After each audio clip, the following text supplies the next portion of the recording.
Good evening. Welcome to Larry Rinker Golf Live. Hope you're having a great week.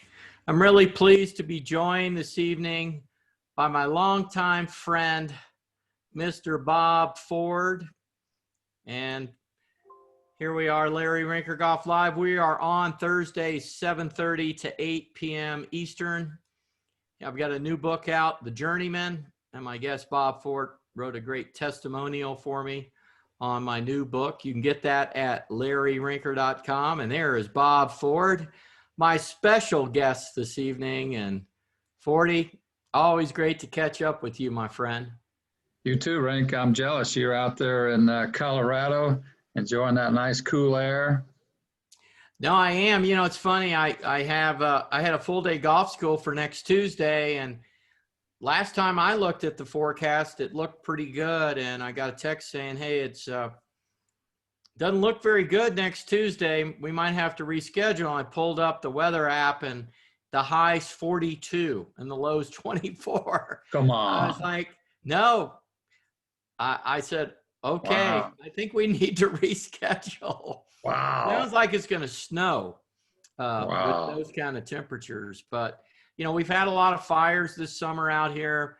The Grizzly Creek fire was in between Glenwood Springs and Wolcott and Vale here, and they're about 75% contained on that.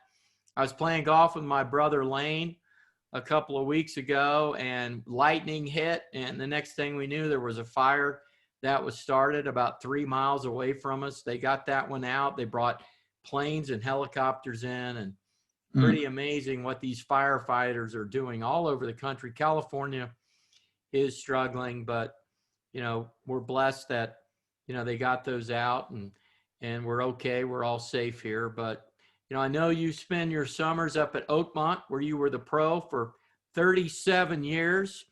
And during that time, you hosted 5 major championships in the U.S. Amateur.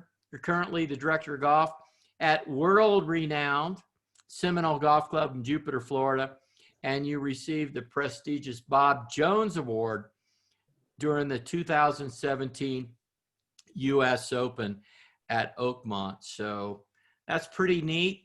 First PGA professional to receive the highest honor that the USGA has, the Bob Jones Award, and I know that you were pretty humbled to get that. Well, it's pretty special, Rink, and to be the first PGA professional, that was really meant a lot to me. It was a great honor. It was a great evening for me and my family, and actually it was at Erin Hills in 2017. Oh, it was? Yeah, but that was my first year being the starter for the U.S. Open. So getting ready in a couple of weeks, Rink, to go to Winged Foot.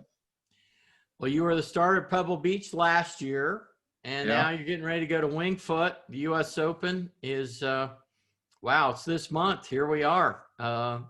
Pretty neat. You know, it's pretty neat. I've seen some of the things that golf is up 21% across the country compared with last summer. And I think it's pretty neat with what's going on in the world with COVID, that golf is doing well, and probably no safer place to be than outside playing golf with your friends.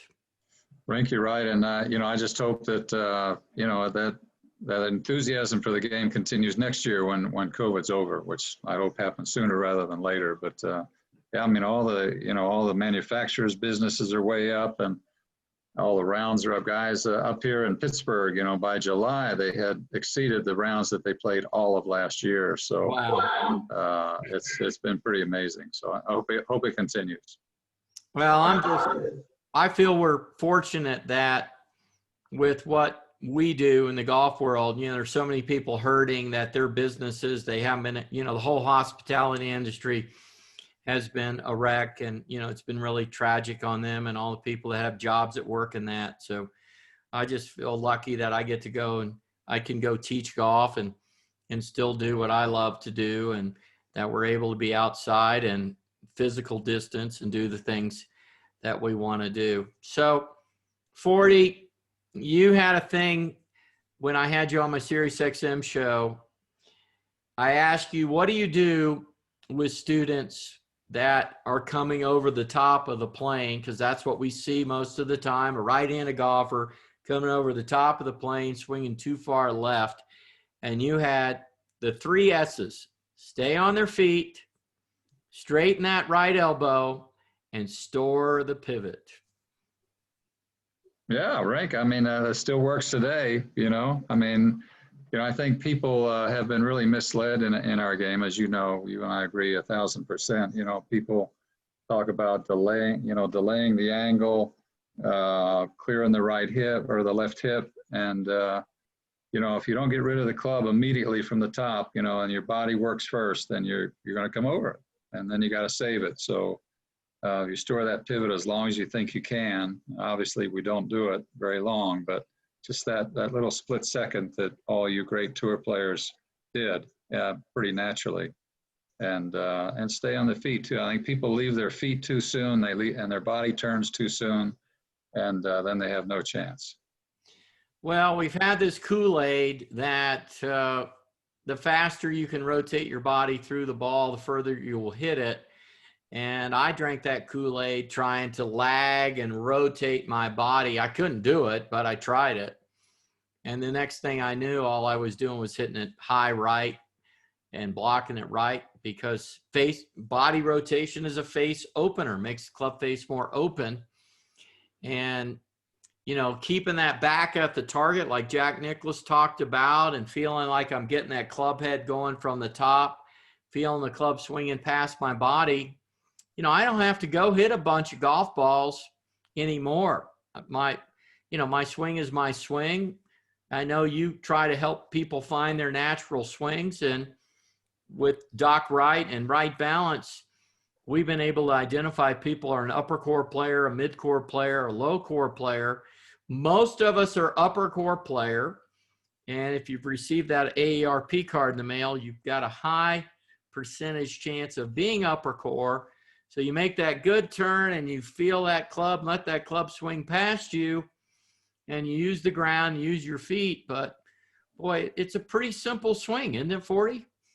Well, it is, Rank, and people, take so many lessons and get so far along, they still don't know how to use their hands properly. And, I think it's a thing that you and I teach a lot to our students. You got to know how to hinge and unhinge and rehinge that golf club, and I think that, in our lifetime, I think the greatest swing aid for us has been the orange whip.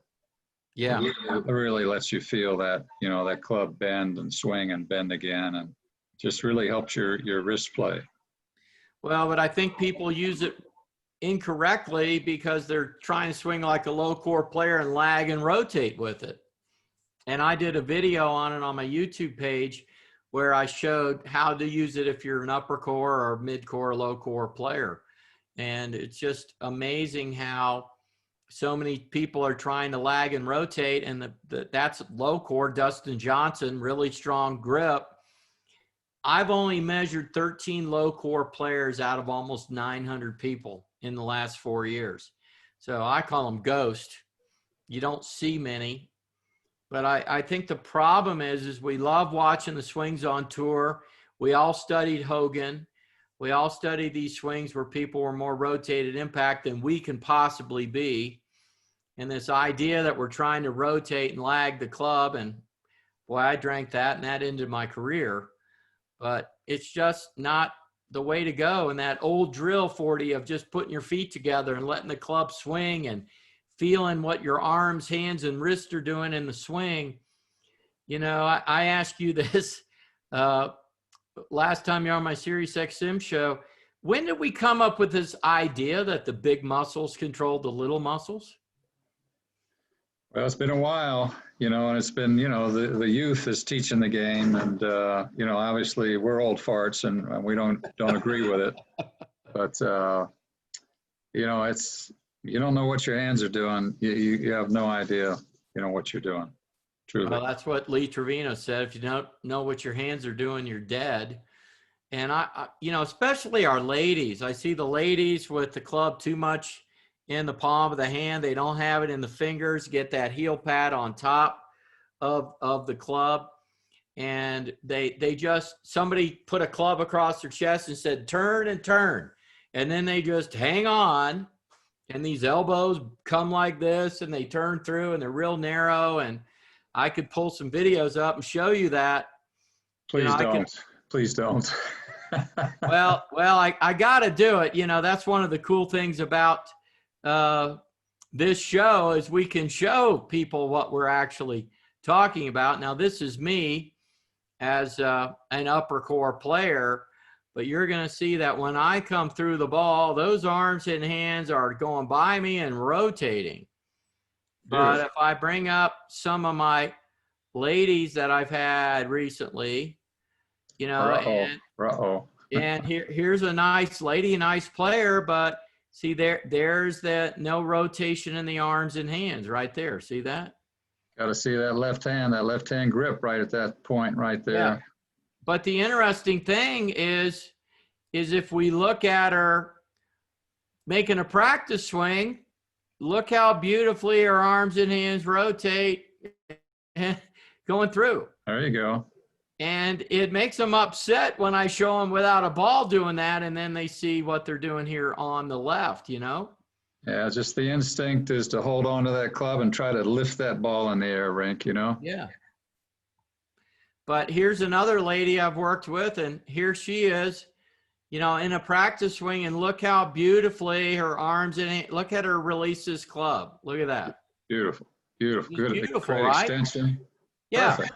Yeah, it's beautiful. It's got extension, and, it's just, amazing how simple it is, but how hard it is to do. And I remember when I was working in Vero Beach, I said to my ladies, are you going to be the first one that I see this rotation in your arms and hands here instead of this, this chicken wing and the left hand on top of the right here? Yuck, yuck, yuck. Yeah. But if you are just hanging on and you're thinking you're controlling it with the big muscles and you got no idea what's going on here with these arms and hands, you got to know what they're doing, 40. It's a hard game doing that, pal. No, it is. But I mean, it's pretty simple stuff. Most of us are upper core. We just make a good turn and then feel those arms and hands rotate. And, so many people from the top think they got to turn. So the club goes out and over the top. And that's never a good story. Doesn't end well, does it?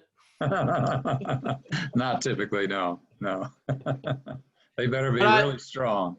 But that lady that I just showed you, her and her husband passed away a few years ago, but they were members at Oakmont, George Middlemoss, Sherry and George Middlemoss. And, and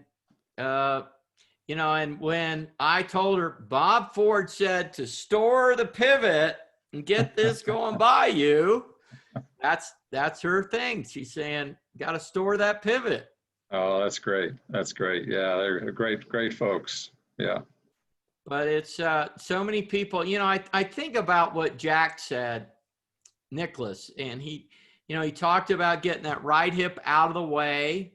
So making that good turn. And then he said, I tried to keep my back at the target as long as I could. And that gave my arms room to swing. And how many players do we see where their chest and turn is ahead of their arms coming down from the top? And they're either going to block it right or flip hook it, aren't they? 90 some out of 100. Pretty rare. Odds aren't good. No, but it's, I really like, I'm going to pull this up again, but for anybody that is struggling with coming over the top of it, I've got a couple drills here that I like to use. And these are the drills where we're going to set up with the feet in a closed stance.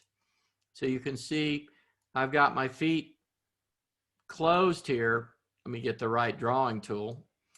But my feet are aimed to the right. We call that a closed stance. My toes are twisted away from the target. I've contorted my body 40, where now I can get that good pivot, slot it, and now I can Now I can let my arms and hands rotate and let that club go by me and pull me around. And then this also helps get that club on plane coming into the ball and get that whip where that speed comes from, the arms, hands, and wrists coming through. And that's just a great drill. That's the drill I use to help them store the pivot. I can torque their body where they have to. Frank, you're looking good in there, brother, by the way. You're styling it.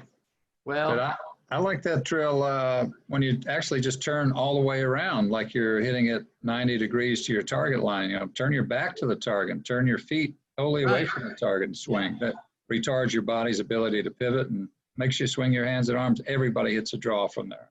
Everybody hits a draw. And Yeah. they've already kind of pre-turned their body, so it's easy to get a good pivot. You know, one of the killers is people set up with their hips open, and then they're in Yeah. their own way. And then And the shoulders open. they sway and don't get turned, do they? No, that's right. Yeah. So just getting those hips square and getting that good pivot, and now let your arms and hands rotate and let the club go past you.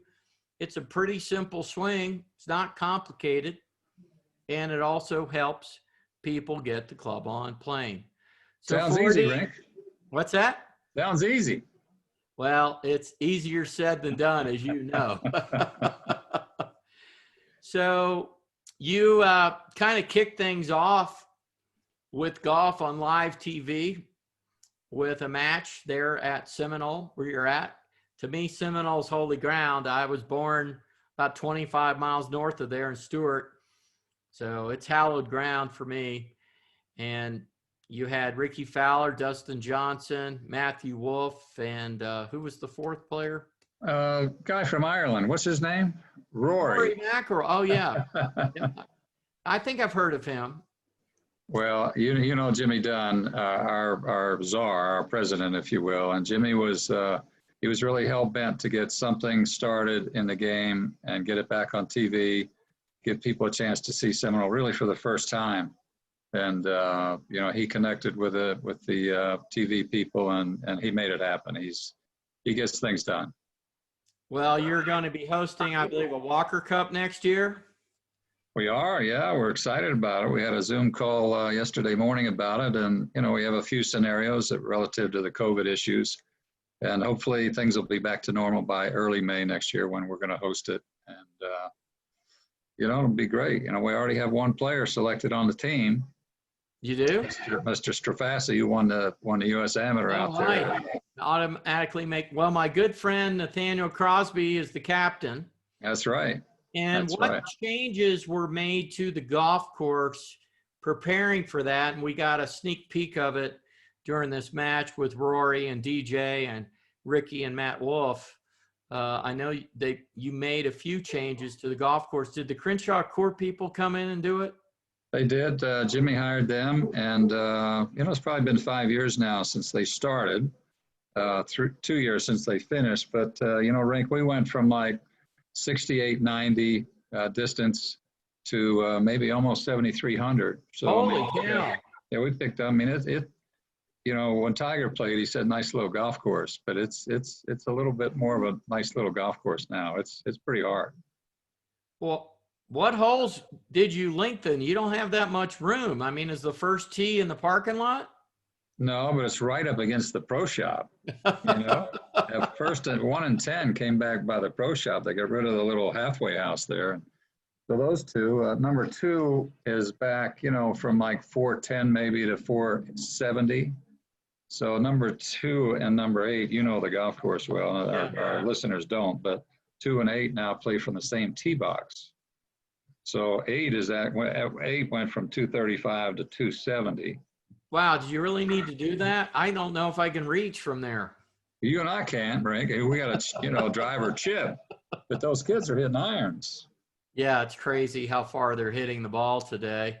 It is crazy. Yeah, just crazy. So, you know, we got some nice length, and you know, we need the wind to blow like most seaside golf courses, but we've cleaned out all the vegetation. So, you know, a lot of trees are gone, and all the sea grapes where you lost your ball, you can't really lose your ball out there anymore. But didn't make it any easier for some reason. Well, Seminole sits on the end of the ridge. There's a ridge in the center of the state of Florida. One goes down to the west coast, kind of ends where Innisbrook is.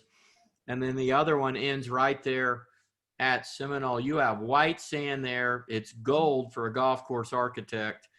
And the ball bounces there. That's one of the great things about Seminole is you got to play the bounce. And Donald Ross, who's original designer, I always loved Donald Ross because he always allowed you an entryway into the green without a forced carry. And you have a lot of that there at Seminole. We do. And Dick Wilson came in the 50s and redid the greens a little bit, but mostly it's a Ross golf course. And yeah, he did some great ones. He actually spent a lot of time at Seminole, which, you know, he did 400 golf courses, which he didn't spend a lot of time on, but certainly spent a lot of time at Seminole.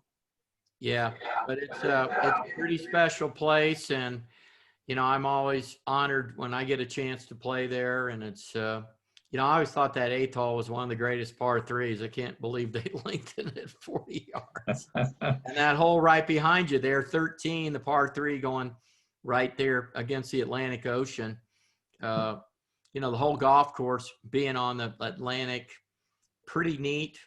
And you know I know you got a great group of members there. I really like what Seminole did. It's probably been 15 years now where you brought in a lot of top amateur golfers that were, you know, maybe 45 to 55 years old, David Abel, Kelly Miller, other people. And, you know, you've always been a place that has honored the game, and you've got a lot of 5 handicaps or less there, don't you? Well, we do, Rink. Yeah, we got a lot of, you know, the whole membership's great, but one thing that we are missing this year that interesting to most people that have ever been there is that we have eliminated the swimming pool. Really? Gone? Pretty surprising to everybody. Actually filled it in. Really? Just covered it in dirt, and now it's a nice lawn and some nice stones out there. And I mean, it's a neat area, you know, for partying and whatnot, but the pool is gone. Pool is gone. Yeah, the pool that nobody was allowed to swim in. Did anybody ever swim in it? A couple guys took a few laps there just to say they did it, you know, but no, not really. I mean, you got a pretty big pool there, the Atlantic Ocean right there, that you can go swim a few laps in. And, you know, most guys do go out there after, not most guys, a few guys that want to swim do, that's where they go. They go out there, swim with the sharks. You know, Jimmy's a Wall Street guru, you know, and I said, Jimmy, you know, there's sharks out there, man. You shouldn't be out there swimming. He said, professional courtesy. So you spend your summer still in Oakmont, and when do you open Seminole? Around November 1, October 15th, somewhere in there? The last Saturday in October, Rink. So this year it's the 24th. You know, it's actually the 31st, but that's Halloween. So we're going to open on the 24th this year, which is pretty normal. Late October, and close up Mother's Day, and everybody goes home. Wow. Now, you've done that for a long time. Course opened in 1919, same year Pebble Beach opened. A lot of great courses that were opened in the late 1910s and early 1920s. You know, a lot of great architecture and stuff going on. So what are you looking forward to coming into the 2020-2021 season? Well, looking forward to opening up at Seminole. Hopefully getting this COVID issue behind us and getting back to normal so that we can have a normal season. I mean, it was pretty crazy come March of last year, as you know. No, totally. And, you know, it could change every minute of every day, as you know. I mean, so, you know, hopefully just getting back to normal, actually. Yeah. Yeah. Well, you know, one of the great things about golf is it's just so great for families and friendships, and we're outside. So, you know, a lot of great things there. Anything you've been working on in your game lately? I know you're you're technically off right now, right? I am. Yeah. Just playing a lot of golf and hanging with my pals, and had a bunch of trips canceled this summer, as you can imagine. Right. But I'm working on every facet of my game just in case I run into you again, Rank. Well, as you mentioned, you're going to be the starter at the U.S. Open in what, 2-3 weeks now? It's coming up. Yeah, 2 weeks today. It starts. 2 weeks today it starts. Winged Foot, one of my favorite all-time places. They have 36 holes, golf courses. What do you think is going to be the big challenge there come 2 weeks for all the top players? Well, Rick, I hope things firm up, and get firm like they were in Chicago last week. I mean, that was fun to watch. Yeah. And if it does at Winged Foot, as you know, I mean, Winged Foot is one of those special courses in the world. That'll be, a great test. Every facet of the game, you'll have to be spot on. And, they're going to have to drive it straight. I think the rough's pretty rough up there from what I hear. Yeah, it always is pretty long there, but you got a lot of really long par fours there at Winged Foot. I think that's probably the teeth of the course, don't you? I do. Rink, I almost forgot to mention a boy named Austin Sipe. I actually went to see Austin and his dad, Brent, over at Moraine in Akron, Ohio. You're familiar with them? No. No? Okay. Austin, he told me to mention his name to you. He was valeted for us a couple of years ago. But he's trying to play the tour, and obviously there's not much they can do to get through a tour school right now. But he's a great young guy and really good player. His dad's been at Moraine for a long time. Moraine, they hosted the PGA there in '35 that Byron Nelson won. Wow. It's really a neat place. I did get to make a little trip over across Ohio. Well, nice. So you had a road trip. I did. In the car. Yeah. In the car. Well, 40, always great to catch up with you, my friend. And it's always a lot of fun.